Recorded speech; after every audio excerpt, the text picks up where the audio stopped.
छात्र एवं छात्राओं, जरा ये बताइए ये क्या है? ईंट है ना, ये ईंट है, ठीक है।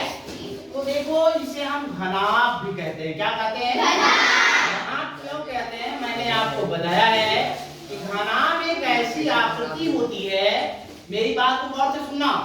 घनाभ एक ऐसी आकृति होती है जिसमें लंबाई भी होती है, चौड़ाई भी होती है और ऊंचाई भी होती है, ठीक है ना।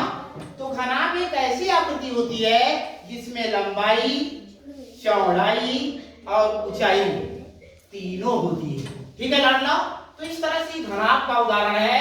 अगर कोई पूछ दे कि घनाभ का आयतन बराबर क्या होता है, तो घनाभ का आयतन बराबर होता है लंबाई गुणे चौड़ाई गुणे ऊंचाई। यदि आपसे कोई पूछ दे घनाभ का संपूर्ण पृष्ठ बराबर क्या होता है, तो घनाभ का संपूर्ण पृष्ठ बराबर होता है दो पृष्ठ में लंबाई गुणे चौड़ाई, लंबाई गुणे चौड़ाई, धन चौड़ाई गुणे ऊंचाई, धन ऊंचाई गुणे लंबाई, ऊंचाई गुणे लंबाई। तो इस तरह से मेरे प्यारे लाडलों, आपके समझ फिर से ध्यान दीजिएगा।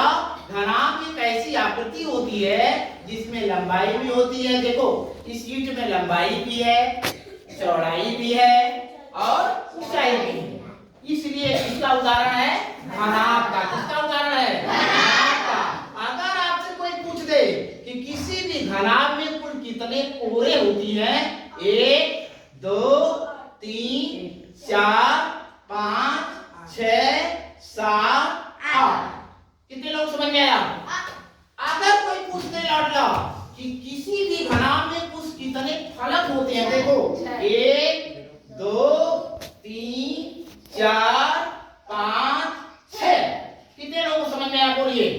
तो इस तरह से मैंने कितना बनाया, समझ में आया?